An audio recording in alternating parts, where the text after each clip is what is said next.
Hello, people. I'm going to be as frank and as honest as I can with you, and I don't know how else I could say what I'm about to say, and I hate to say so much. I got to stop myself from doing that because I don't like it. I'm telling you the truth, so you can take it whatever way you want, but I'll get on with the story. It's a weird thing when you love something for so many years, and then one day you come across things or come across a certain event that triggers memories that you get back and you go, uh, I think somebody did something to me. And then you remember. Then you start remembering more and more. And as you go on, um, you realize that something was taken from you and used by someone else, which is exactly the case with me and George Lucas. I lived around the corner from his cousin. For those of you who don't know the story or haven't watched any of my other videos, I lived around the corner from his cousin.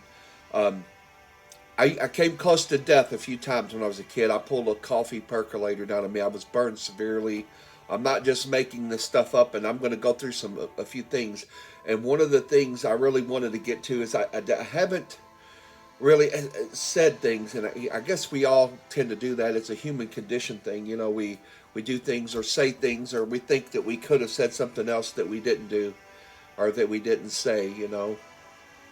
And I really, the truth is, up until 1999, I didn't remember anything about George Lucas or the Star Wars thing, and I loved Star Wars. I went and seen every one. The last one I went and paid to see was Phantom Menace, which, as you know, was around 98, 99. I don't remember which year it was, but 99 was when my mother started telling the story about me falling on the stick, and I said, I didn't fall on a stick. I remembered what really happened. It was this kid, Jack Hemberger, who was George Lucas's cousin, who pointed a piece of rebar in my face when I was running full blast, and it ripped my. I probably have a messed up patella. When I get into, maybe if I ever get into do some surgery, I'll have a doctor say, yeah, there's something really wrong here. It looks like your whole palate was ripped out. I said, that's because it was, you know. My whole palate was ripped out and pushed all the way back, and they said I'd gone a quarter inch further, a hair further, whatever he said to my parents at the time, that it would have killed me. Okay, now at this point, now I remind you, I didn't remember the whole truth. Then me and my mother are in her room, and we're going through our little, and I'll show you a picture of that red sleeve. Me and my brothers each had one that contained our documents from when we were a kid, including our birth certificates, our immunization records. We had little immunization records, almost like little passport kind of things, and they stamp and then right across the line, and then put a date stamp on there. We had those in there, and all three of ours were stored in the same place, but mine disappeared later on, and conveniently, I did. And again with that, you'll have to look at it because I'm not going into the whole how it disappeared, but not many people knew of its existence or where it was, save unless they were listening to my phones or tapping my phones. I don't know. I can't prove that. But I wouldn't be surprised. I'll be honest with you. I wouldn't because I don't know of any other way that they could have found them or known where they were or got them. And this isn't about money, okay?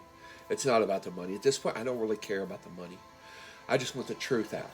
The truth is the most important thing.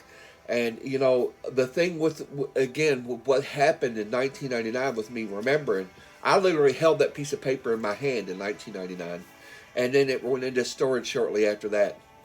But at that point, I still had not realized. But something was compelling me, pushing me to remember what happened in 1974, and that day with Jack Hemberger in his backyard when he almost killed me. And it was at that point that I started to remember the name Jedi Knights in the Force.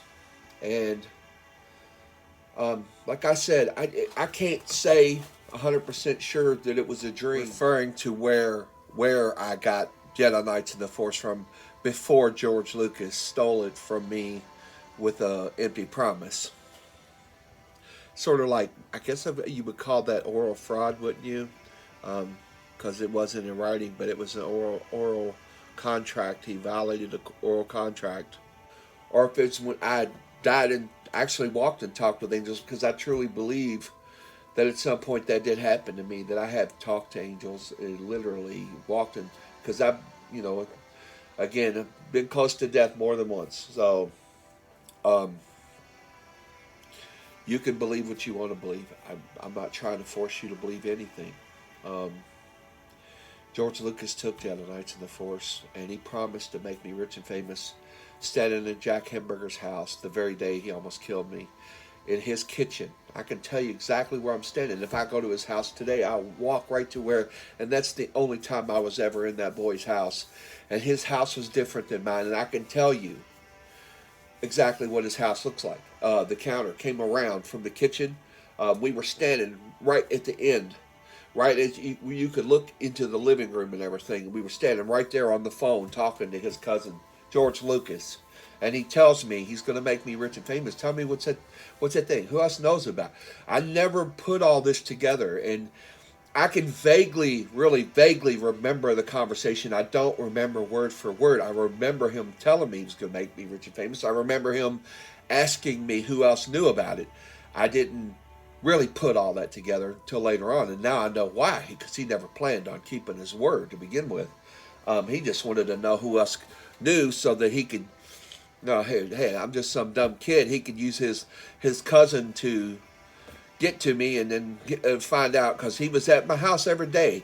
And the reason that started was because we were in my front yard one day playing Pirates, and Jack Hemberger was there. Nobody in the neighborhood really liked him. He was sort of a bully, and honestly, he almost killed me twice. And I'm sitting, and that's another thing. I'm going to get into that again too, about him pointing that rebar at my face. Jack Hemberger wasn't the only kid that was there that day. My two brothers, David and Vince, were there. His name is really Conrad, after my father. Lisa Bell was there, who lived across the street, and I've shown you in other videos her address. Was Benjamin Bell was her dad, and I'll show you pictures of them. And she's a real person. Tara and Kelly Payne. Tara was the girl. Kelly was actually a boy.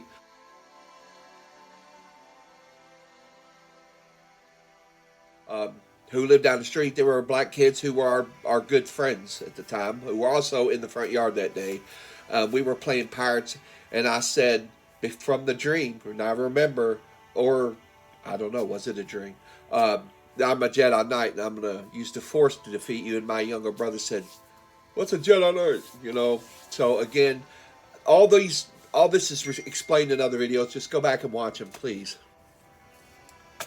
Why did he point the rebar at my face? Did he think nothing was going to happen, or did he think it would possibly kill me? Or was he just being a dumb kid?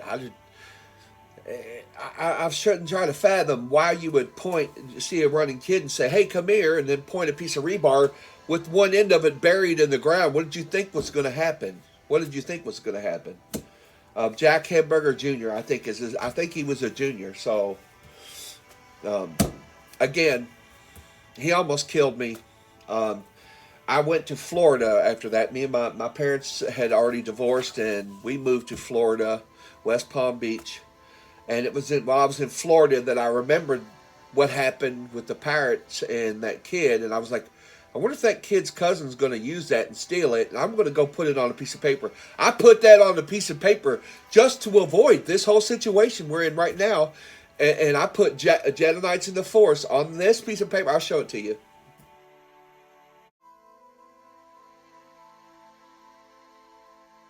I'll show you again. But that piece of paper I'm showing you is only a copy from my memory from 1999, because that's the last time I held it and it disappeared. So I'm only copying what I remember. And so it was really a sloppy card drawing, and it looks a lot like what I drew again and show you, and wrote Jedi Knights in the Force, and it was, really scrappy looking. But again, I've talked to a forensic lab technician who said he could date that piece of paper, tell you where the ink was made, when it was made, the ink, then the paper and tell you where the paper was made and when it was made and when the two were put together. So he could at least give you a really round date of when I created that paper, and it would prove. And I bet you there's also like pollens and stuff, because I was running around in Florida. We were out playing when I ran back in the house. So I know there has to be something that's indigenous to Florida on that piece of paper, you know. And so again, but it disappeared. So I don't have it to do any of that with now, conveniently. Um, but again, it's not about the money; it's about the truth, and that's what I wanted to convey to you all. Um, Jack almost killed me that day. I didn't remember all of this, and we went through a lot of really bad times. I ended up in a foster home just right after that. Me and my younger brother, my parents were fighting so bad. My mom was having a hard time just making ends meet and surviving. So a lot of things happened that ended up pushing us there. And then, you know, over the years, my father finally got us back in '77, and then we went and seen Star Wars. And we were sitting in the theater, and I go, he's in the cave talking to Obi-Wan, and he goes, your father was a Jedi like me or something. And I go, Dad, isn't that, and you know, oh no, son, that's the last time I remembered until 1999. And like I told you, I explained to you all, I didn't remember anything about it until my mom started telling that story about me falling on that rebar. And then I came across that piece of paper, and I'm still kicking myself because I didn't realize what it was at first. And it was in my document sleeve. She put it back in there and put it up. And it's still, she goes, oh, I said, what is this? And then she goes, oh, Davey, my nephew drew that. No, he didn't. No, he didn't. No, he didn't. And I can prove it. If I had it, I could prove that it wasn't his. And it was in my document sleeve because I put it there in Florida. And again, I kept racking my brain. And like I told you, I was being compelled. And I think that old saying goes that what you are seeking is what is causing you to seek. And I kept pushing myself to remember more and more.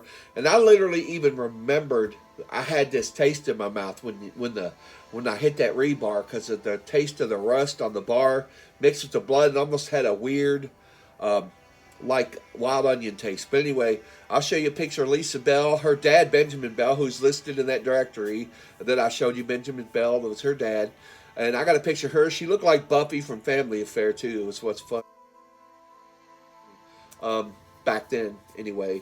And then I'll show you my dogs who I just lost, and then my wife. And all that just made me think more, you know, that I need to get the truth out, because, you know, life is short. You know, you can believe what you want, people. Like, I can't make you, I can't force you to believe the truth, you know, but I'm just giving it to you. If you don't like it, I'm sorry. It's just the way it is. It's the truth. And George Lucas is corrupt. He stole from minors, and I don't know where else he stole from. He probably stole from other people too. I can't bet you think I'm the only one. But anyway, take care, people.